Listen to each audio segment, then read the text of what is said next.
السلام علیکم خواتین و حضرات، میں ہوں عرفان مرتضیٰ۔ آج جس شخصیت کے بارے میں آپ کے سامنے چند الفاظ پیش کرنے کی جسارت کر رہا ہوں، ان کی اردو ادب کے لیے جو خدمات ہیں اس میں کوئی دو رائے نہیں۔ ڈاکٹر جمیل جالبی، اور میرے مضمون کا عنوان ہے صحرائے سخن میں ایک سنہرا چشمہ۔ پاکستان سے باہر رہنے کا ایک بڑا نقصان جو ہوتا ہے وہ یہ ہوتا ہے کہ ہم زبان اردو کے جو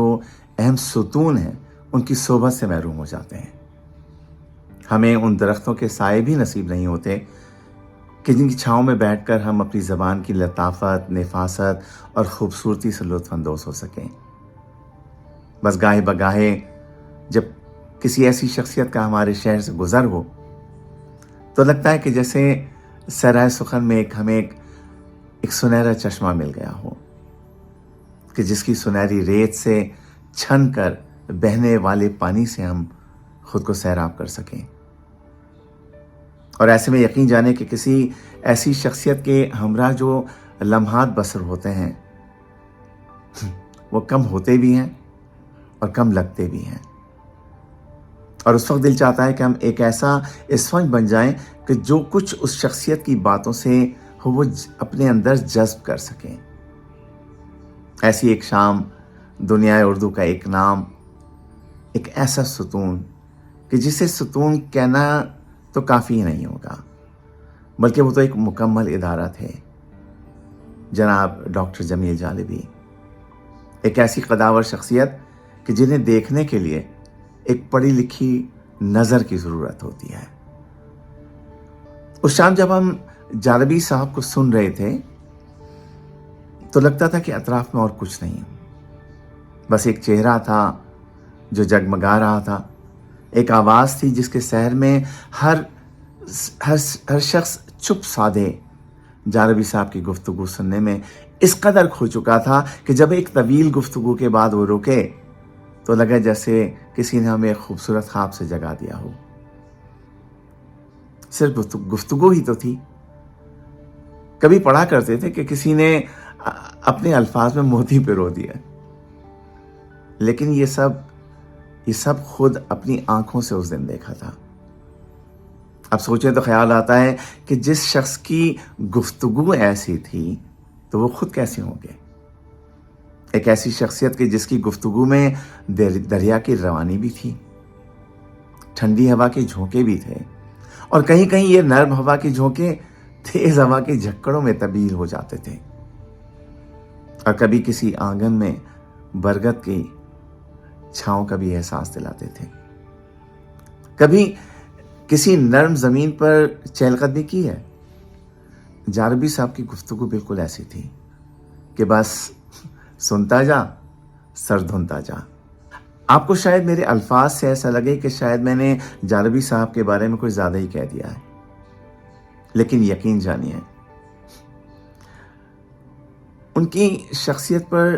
جو کچھ لکھا جائے، جو کچھ کہا جائے، اور جتنا لکھا جائے، جتنا کہا جائے وہ کم ہے۔ میری نظر میں جالبی صاحب اگر 40 کتابیں نہ بھی لکھتے تو صرف تاریخ ادب اردو ہی ان کا نام زندہ و پائندہ رکھنے کے لیے کافی تھی۔ ڈاکٹر جمیل جالبی کا دوسرا نام ڈیووشن ہے۔ میں تو کہتا ہوں کہ اگر کسی لغت میں آپ ڈیووشن کے معنی ڈھونڈیں تو ممکن ہے وہاں آپ کو جالبی صاحب کی تصویر بھی دکھائی دے جائے۔ اساتذہ تدریس کا پیشہ، بلکہ میرا خیال ہے اسے پیشہ کہنا ہی درست نہیں، بلکہ میں تو یہ کہوں گا کہ اساتذہ صرف اور صرف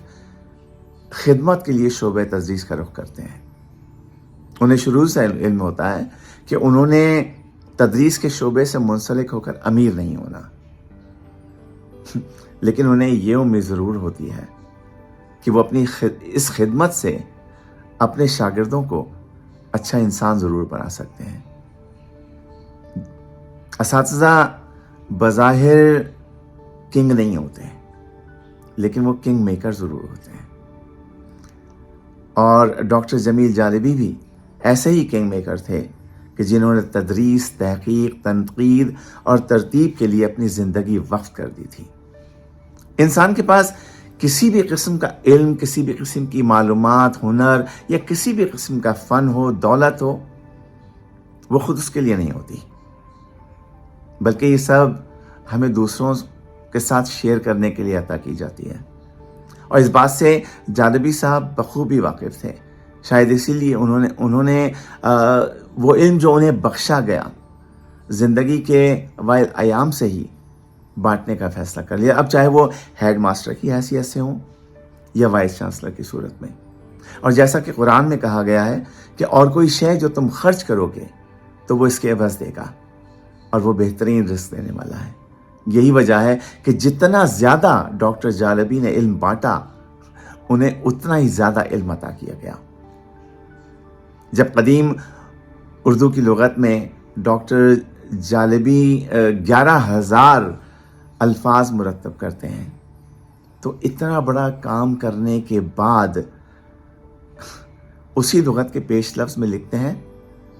دنیا میں کسی کام کو حرف آخر نہیں کہا جا سکتا، دنیا میں کسی کام کو بھی حرف آخر نہیں کہا جا سکتا۔ یہ لغت بھی ایک ایسے کم مایہ انسان کی پرخلوص کوشش کا نتیجہ ہے جسے اپنے کم علمی کا پورا اعتراف ہے، اور جو ستائش کی تمنا اور صلے کی پرواہ سے بے نیاز، اس بات سے یقیناً باخبر ہے کہ انسان علم کے ذریعے زندگی بھر اپنی جہالت کا اندازہ کرتا رہتا ہے اور اندھیروں سے پناہ مانگتا رہتا ہے۔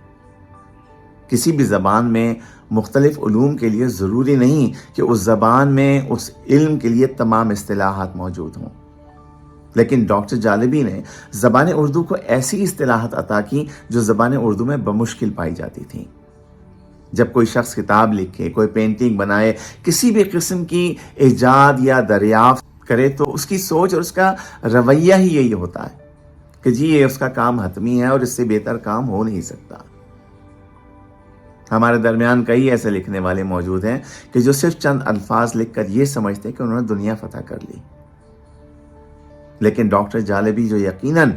صرف ایک شخصیت نہیں بلکہ ایک ادارہ تھے، ایک انسٹیٹیوشن تھے، اتنے بڑے کام کی تکمیل کے بعد یہ کہتے نظر آتے ہیں کہ یہ کام حرف آخر نہیں ہے۔ اگر دریا سے 1-2 ڈول پانی نکال لیا جائے تو دریا کی روانی میں کمی نہیں آتی، اور نہ ہی دریا یہ پلٹ کر دیکھتا ہے کہ کون اس سے فیضیاب ہوا۔ یہی اصول ڈاکٹر جالبی کا تھا۔ وہ واقعی ایک ایسا دریا تھے کہ جو آج بھی رواں دواں ہے، جس دریا سے آج بھی لوگ نہ صرف فیضیاب ہو رہے ہیں بلکہ سیراب بھی ہو رہے ہیں۔ یہی وجہ ہے کہ آج جالبی صاحب کے بوئے ہوئے بیج ان توانا درختوں میں تبدیل ہو چکے ہیں کہ جن کی چھاؤں میں آج بھی ڈاکٹر جالبی کی شخصیت ٹھنڈی ہوا کی جھونکوں کی صورت وہاں بیٹھنے والوں کو فیض پہنچا رہی ہے۔ اس کی ایک اعلیٰ مثال کراچی یونیورسٹی میں ڈاکٹر جمیل جالبی ریسرچ لائبریری کی شکل میں موجود ہے، جس کا تمام اسٹاف ڈاکٹر جالبی کی شخصیت کی عکاسی کرتا دکھائی دیتا ہے۔ ڈاکٹر جمیل جالبی فاؤنڈیشن اور ڈاکٹر جمیل جالبی ریسرچ لائبریری کی شکل میں ڈاکٹر جالبی آج بھی ہمارے درمیان موجود ہیں، اور آج بھی ان سے لوگ ان کی تدریسی، تحقیقی، تنقیدی کام اور مرتب کی ہوئی تصنیفات سے استفادہ کر رہے ہیں اور کرتے رہیں گے۔ ڈاکٹر جالبی ایک ایسی شمع ہے کہ جب سے روشن ہوئی تب سے آج تک اپنی روشنی علم کی شکل میں دوسروں تک پہنچا رہی ہے۔ آخر میں جالبی صاحب کی مغفرت کے لیے دعائیہ الفاظ لکھنے کا سوچا تو خیال آیا کہ ان جیسی شخصیات تو خود ایک مکمل دعا کا درجہ رکھتے ہیں۔ ان کا سارا کام ایک ایسا صدقہ جاریہ ہے جو تا قیامت ان کا نام اور ان کا کام دنیا اردو میں روشن رکھے گا، کیونکہ جو کام بقول ان کے ستائش کی تمنا اور صلے کی پرواہ سے بے نیاز ہو کر کیا جائے، وہ کام اور اس کا کام کرنے والا لافانی ہو جاتے ہیں۔ بہت شکریہ۔